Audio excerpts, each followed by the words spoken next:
शब्द आडंबर का मतलब है कि हम कुछ भी बोलते रहें और ऐसे विषय पर बोलें जहां पर कोई नाप तौल नहीं। तो होता क्या है कि आपके पास अनलिमिटेड बोलने के लिए शब्द आ जाते हैं। जैसे आप परमात्मा के बारे में बोले, अब परमात्मा के बारे में एक छोटा बच्चा भी बोले और कुछ भी बोले। एक व्यक्ति हैं, वो बोलते हैं कि मैं ध्यान में गया और सूरज के पीछे चला गया।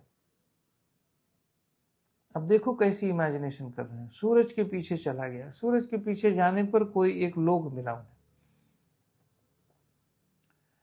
अब इस तरह बोल करके जो सामान्य और मूर्ख मन है वो तो प्रभावित हो जाएगा, चरण चूमने लगेगा और आपका पर्पस सॉल्व हो जाएगा। और आपका पर्पस कोई ज्ञान तो है नहीं, बस यही बकवासबाजी करना है। पर मैं उसमें नहीं जाऊंगा, मेरा काम विरोध करना नहीं, मेरा काम अपना अनुभव को बताना है। तो मैं यहां पर बता रहा हूं कि जब शब्द के पहले जो शब्द निकाल रहा है, यदि उसका अनुभव बहुत गंभीर प्रत्यक्ष में है, बिलीफ से नहीं आया, ध्यान दो, उसने शब्द को बिलीफ से बोरो नहीं किया, उसका शब्द जो भी अंदर से निकला वो प्रत्यक्ष अनुभव से निकला। पहले आप भोजन करते हैं, फिर शब्द प्रकट करते हैं। अब कितना बोल लोगे आप बताओ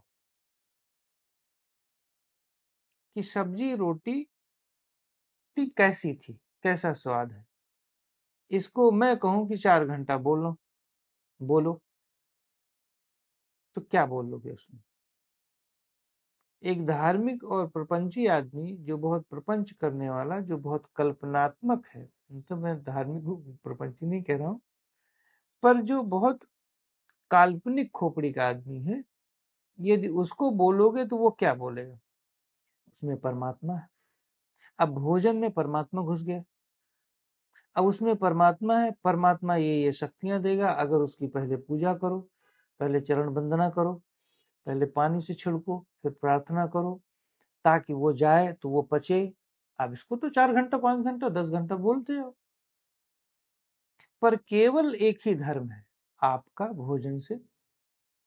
आपने स्वाद बता दिया, स्वाद अच्छा है, खट्टा है, तीखा है, जो मिनिमम, ज्यादा बता ही नहीं सकते। स्वाद की अभिव्यक्ति आप शब्दों में कर ही नहीं सकते पूर्ण रूप से। आपको सीधा बोलना है कि ऐसा है कि इसको अनुभव कर लो, खा लो, और थोड़ा सा आप 2-4 मिनट का एग्जाम्पल दे दोगे कि हाँ शांत लगता है, मन शांत हो जाता है। आपको कोई और साइंटिफिक नॉलेज है नहीं कि उसमें कौन कौन से कंटेंट है। कंटेंट अनुभव होते नहीं, कंटेंट तो अनुभव होते नहीं कि विटामिन अनुभव हो रहा है जीभ पर। तो अल्टीमेटली जब आप अनुभव से, प्रत्यक्ष अनुभव के बाद जो शब्द को निकालते हैं, उसमें बहुत ठहराव होता है। वो बहुत ठहरा हुआ होता है क्योंकि ठहरा हुआ अनुभव है और अनुभव से वो शब्द निकल रहे हैं। उसमें झूठ हो ही नहीं सकता। हो सकता है व्यक्त करने में थोड़ा सा कमी उमी आ जाए, लेकिन उसमें झूठ नहीं होगा। पर आपने प्रत्यक्ष अनुभव किया नहीं, आप कहीं से बोरो किए हो शब्द को और उसको आप यहां डिलीवर कर रहे हैं। 100% आपको झूठ बोलना पड़ेगा। इंटेंशन भले झूठ का नहीं है, इंटेंशन भले हमारी जनता को, हमारे जो सामान्य दुखी आत्माएं हैं वो आई हैं, उनको हम शांत कर रहे हैं, किंतु वास्तव में वो झूठ है। यदि कोई भी व्यक्ति आए हमारे पास, उसका बच्चा खत्म हो गया, वो रो रहा है, हम उसको कैसे थोड़ा सांत्वना दें? बच्चा तो वापस नहीं आएगा। एक व्यक्ति बैठा है साधक, वो कह रहा है कि बहुत अच्छा, आप विश्वास मानो, आपका बच्चा मैं देख रहा हूँ वो स्वर्गलोक में पहुंच चुका है और स्वर्गलोक में वो बहुत शांत है, वो बहुत खुश है। आप यहाँ रो रही हैं, वो वहां पे खुश है। अब वो उस माता को बहुत अच्छा लगा कि बहुत अच्छी बात है, फिर थोड़ा सांत्वना मिली, रोना कम हुआ, क्योंकि भाई बेटा मेरा खुश है, अच्छी जगह पहुंच गया है। दूसरा आया, वो कह रहा है ओ तो नर्क के द्वार के रास्ते पर है, आप इतना पूजा करवाओ, इतना कुछ करो तो वो नर्क से उधर स्वर्ग की तरफ शिफ्ट हो जाएगा। वहां पर आप थोड़ा इन्वॉल्व हो गए। अब आपका, नोट करो, अब वो भी गुरु बड़ा चालाक है। मैं ये नहीं कह रहा हूँ कि वो बदमाशी कर रहा है, वो आर्थिक रूप से आपको चूस रहा है, मैं वो नहीं कह रहा हूँ, मैं व्यक्तित्व की बात बता रहा हूँ। तो उसने तो, उसका तो पर्पज ये था कि ये इन्वॉल्व हो जाए कर्म में, बजाय कि बैठ करके सिर पकड़ करके रोए। तो पहले 13 दिन, किसी भी व्यक्ति के मरने के 13 दिन के बाद 13वीं होती थी, तो 13 दिन पे 13वीं, अब तो दूसरा तीसरा चौथा हो जाता है। तो 13 दिन में इतना घुमा दिया जाता था पूजा पाठ करवा करवा करके कि आदमी उसी में घूम के इन्वॉल्व हो जाता था, इतना भयंकर इन्वॉल्व हो जाता था 13 दिन तक।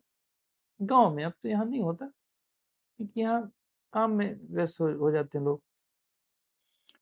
तो इतना ज्यादा इन्वॉल्व हो जाते थे कि आदमी सोच ही नहीं पाता था, वो सिर्फ यही सोचता था कि मेरे जो गए हैं छोड़ करके शरीर, वो अच्छी जगह पे चले गए। ये भाव रहता था, ये विश्वास है, प्रत्यक्ष अनुभव नहीं। ध्यान दो, ये विश्वास से किया गया कार्य है जिसमें हमारे गुरुओं ने ऐसा किया, और वो अच्छा है। किसी ने देखा नहीं कि वो कहाँ गए कहाँ नहीं गए। किंतु एक और गुरु आता है, उसी माता से कहता है, माता मेरे यहाँ भी बहुत सारे लोग चले गए, मेरे पिता चले गए, मेरी दादी चली गई, मेरे दादू चले गए, मेरी नानी चली गई, और मुझे भी बहुत दुख हुआ, पर मुझे लगता है जाना तो सबको है, हम भी जा ही रहे हैं, शरीर हमारी हर पल जा रही है, हमें दुख है, हमें अनुभव से बस यही सीखा जा सकता है कि उन्हें वापस नहीं ला सकते, लेकिन हम अपनी यादों में, अपनी स्मृति में उनको अच्छे बनाए रखें, शांत रहें, फिजिकली नहीं भी है पर हमारी स्मृति में है। वही है। इस तरह कोई गुरु बात करके और उसे ज्ञानात्मक रूप से ऊपर कर दे, तो मैं इसे ज्यादा सर्वोत्तम मानता हूं। क्यों? क्योंकि उस माता का बच्चा या कोई भी गया हो, हस्बैंड, उसको आप एक व्यवहारिक और ज्ञानात्मक चीज दे रहे हो। उसको उस समय समझ नहीं आएगा, यद्यपि आराम मिलेगा उसे, पर मुझे लगता है कि ये ज्यादा बेहतर उपाय है। और अन्य उपाय ऐसा नहीं कि वो खराब है, शॉर्ट टाइम के लिए वो रिलैक्सेशन देने वाले हैं, वो आराम देने वाले हैं, किंतु अंतिम उपाय नहीं दिखता मुझे। तो मैं किसी को गलत नहीं कह रहा हूं, पर मेरे अनुसार इस तरह की ध्यानात्मक, ज्ञानात्मक चीजें जब हम बोलते हैं तो मस्तिष्क में, मन के अंतरतम में कहीं ना कहीं छू जाता है, और उस ज्ञान के, उस अभिव्यक्ति के निकलने के चांसेस बनते। नहीं तो उसे दबाया, हर चीज में हम दबाते रहें तो कैसे चलेगा।